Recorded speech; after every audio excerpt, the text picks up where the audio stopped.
KTN News. Now, the joint 10-member dialogue committee has called out those opposed to its sittings, saying they will ignore the noise and continue with their work. Now, speaking at the Bomas of Kenya on Monday, the talks led by Kimani Ichung'wah and his minority counterpart Opiyo Wandayi, who was holding brief for the Wiper leader Kalonzo Musyoka, implored the leaders to allow the talks to continue to help resolve the issues ailing the country. As KTN's political affairs reporter Emmanuel Toh now reports, the talks are yet to begin almost a month after camps officially put up their squads. Fiery sentiments, mostly from leaders allied to the ruling Kenya Kwanza Alliance, have forced the 10-member talks committee to fire back, training their guns on the opposers of the ongoing talks. Speaking during the third meeting of the dialogue committee at the Bomas of Kenya Monday, the co-chairs National Assembly Majority Leader Kimani Ichung'wah and the National Assembly Minority Leader Opiyo Wandayi, who was holding fort for the Wiper leader Kalonzo Musyoka, who is out of the country, saying they will ignore the noise outside the talks committee.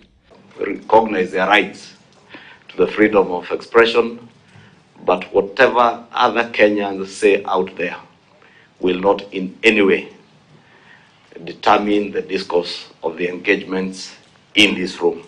And we will work ignoring all the other noise.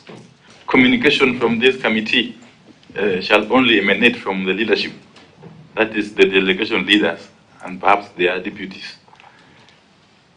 and the communications secretaries in the secretariat. Some of Kenya Kwanza MPs have last weekend been on a political overdrive, poking holes in the talks, terming them a waste of time. Nothing will come out of these cold talks.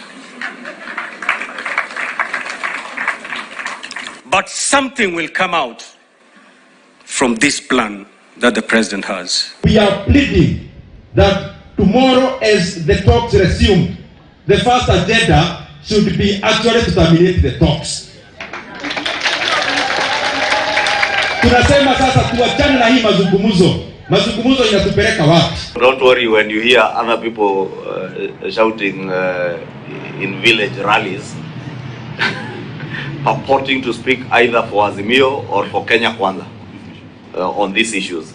Communication on this dialogue process will come as has been indicated by the leader.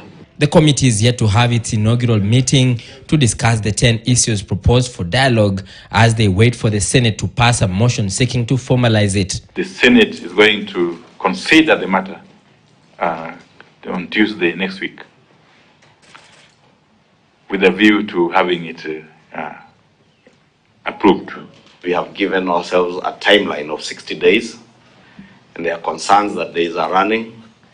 But it's good to confirm to the country that those days will start counting when that motion is also formally adopted by the Senate. The National Assembly had last week unanimously approved the motion seeking the National Assembly's nod of the committee that also has an 8-member technical team. The talks team will now be taking another break and reconvene on Friday this week to pave the way for the technical team to dot the I's and cross the T's on the issues of discussion and the framework agreement, with the committee calling on the political class to give dialogue a chance.